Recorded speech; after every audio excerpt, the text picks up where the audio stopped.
Assalamualaikum warahmatullahi wabarakatuh. Perkenalkan saya Puput Aprianti, NIM B1B1222046. Pada video ini saya akan menjelaskan tentang konsep-konsep ilmu politik dan hubungan ilmu politik dengan ilmu lainnya. Hal pertama yang akan kita bahas bersama adalah tentang pengertian politik. Pengertian politik juga bisa dilihat berdasarkan sejarah yang ada. Secara etimologi, istilah politik berasal dari bahasa Yunani, yaitu polis. Polis memiliki arti yaitu kota yang memiliki status negara. Sedangkan menurut Kamus Besar Bahasa Indonesia, politik adalah suatu pengetahuan tentang ketatanegaraan atau kenegaraan seperti sistem pemerintahan dan juga dasar pemerintahan. Ilmu politik sendiri adalah ilmu yang mempelajari tentang pemerintahan dalam segala macam bentuk serta aspek-aspek yang ada di dalamnya, baik itu secara teoris maupun secara praktis. Menurut Miriam Budiarjo, menjelaskan jika politik bisa diartikan sebagai macam-macam kegiatan dalam sistem politik yang berhubungan dengan proses penentuan tujuan dari sistem politik itu sendiri serta melaksanakan tujuan tersebut. Konsep-konsep ilmu politik yang pertama yaitu klasik. Politik memiliki konsep klasik, di mana politik tersebut akan digunakan oleh masyarakat untuk bisa mencapai suatu kebaikan bersama, yang di dalamnya dianggap memiliki nilai moral yang lebih tinggi. Selain itu, kepentingan umum kerap diartikan sebagai bentuk tujuan moral atau nilai ideal yang memiliki sifat abstrak seperti keadilan, kebenaran, dan juga kebahagiaan. Konsep politik klasik dinilai kabur seiring banyaknya penafsiran tentang kepentingan umum. Konsep yang kedua yaitu kelembagaan. Politik juga memiliki sifat kelembagaan. Menurut Max Weber, politik merupakan segala sesuatu yang berkaitan langsung dengan penyelenggaraan negara. Ia melihat dari sudut pandang yuridis, formal, yang juga status. Negara dianggap memiliki suatu hak monopoli kekuasaan fisik yang paling utama. Akan tetapi konsep ini hanya bisa diberlakukan bagi negara modern. Negara modern sendiri merupakan suatu negara yang sudah memiliki diferensiasi serta spesialisasi peranan. Lalu negara modern juga sudah memiliki batasan wilayah yang lebih pasti serta penduduknya tidak nomaden atau berpindah-pindah. Yang ketiga yaitu kekuasaan. Konsep politik kekuasaan yang mana menurut Robinson, politik merupakan suatu kegiatan untuk mencari dan mempertahankan sebuah kekuasaan atau suatu kegiatan yang menentang pelaksanaan kekuasaan.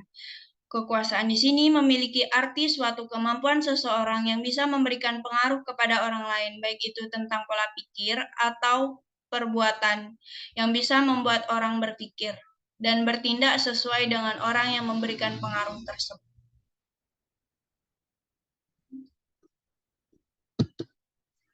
Yang keempat, fungsionalisme.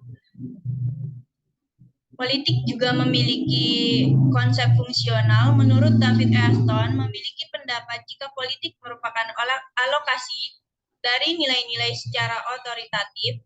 Nilai-nilai otoritatif tersebut memiliki dasar kewenangan serta mengikat masyarakat. Konsep politik fungsional juga memiliki kelemahan, yaitu pemerintah hanya bisa ditempatkan sebagai sarana dan juga wasit terhadap persaingan antara berbagai macam kekuatan politik. Hal ini dilakukan untuk bisa mendapatkan nilai terbanyak dari kebijakan umum yang ada tanpa perlu memperhatikan kepentingan pemerintah itu sendiri. Yang kelima yaitu konflik. Konsep konflik ini dapat diartikan sebagai politik merupakan suatu kegiatan yang bisa memberikan pengaruh terhadap perumusan sekaligus kebijakan umum dalam rangka usaha untuk memengaruhi, mendapatkan, serta mempertahankan suatu nilai. Maka dari itu kerap terjadi suatu perdebatan dan juga pertentangan dari berbagai macam pihak, yang mana perdebatan dan pertengkaran tersebut semata-mata untuk memperjuangkan serta mempertahankan suatu nilai. Kelemahan dari konsep konflik adalah tidak semua konflik memiliki dimensi politik.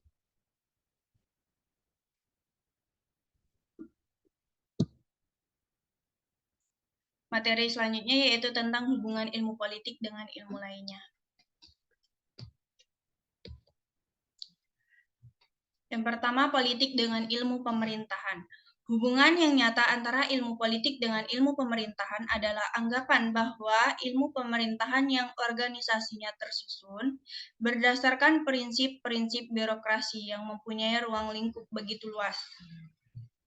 Yang kedua yaitu politik dengan ilmu hukum. Ilmu hukum dan ilmu politik sangat erat hubungannya, karena mengatur dan melaksanakan undang-undang merupakan salah satu kewajiban negara. Yang penting, cabang-cabang ilmu hukum yang khususnya meneropong negara ialah hukum tata negara dan ilmu negara. Yang ketiga yaitu politik dengan sosial.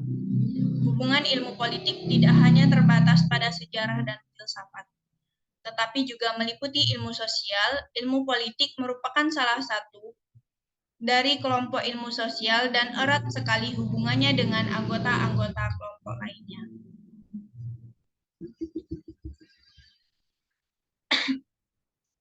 Politik dengan sejarah.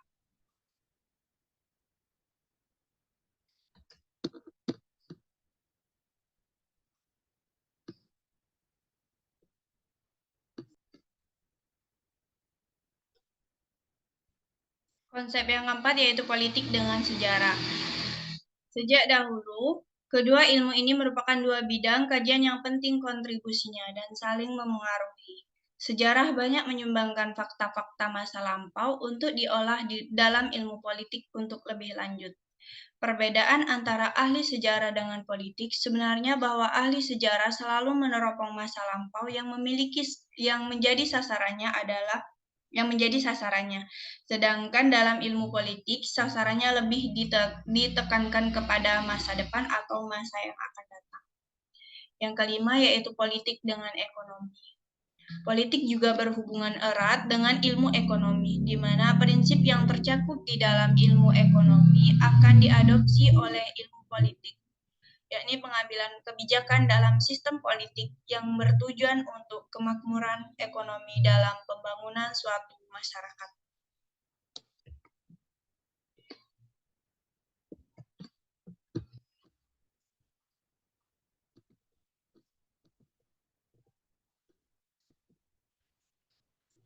Yang keenam yaitu politik dengan geografi. Hal itu tampak dari beberapa faktor yang menyangkut geografis, seperti bentuk daratan, perbatasan dengan negara lain, kepadatan penduduk, kesuburan, dan kandungan mineral yang dimilikinya, maupun letak wilayah itu, apakah daerah persimpangan budaya ataukah terpencil. Semuanya memiliki pengaruh politik yang perlu diperhitungkan.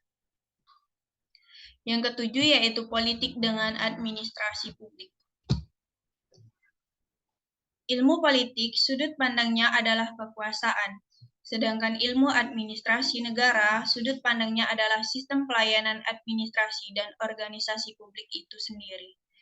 Oleh karena itu, akan menjadi kajian para birokrat, politikus, dan negarawan. Dengan begitu, antara ilmu politik dengan ilmu administrasi negara, walaupun sama-sama membahas negara sesuai objek dan materinya, tetapi bentuk objeknya berbeda dengan latar belakang, karena antara kekuasaan dan pelayanan bertolak belakang. Kesimpulan dari materi tadi adalah politik, cara untuk mencapai kesepakatan pihak lain yang berkaitan dengan kekuasaan dan keputusan. Pada dasarnya, aktivitas-aktivitas politik yang terjadi dalam masyarakat mempunyai latar belakang pemikiran politik yang beraneka ragam. Aktivitas seperti itu masih mempunyai permasalahan di dalam menentukan sikap terhadap nilai-nilai politik.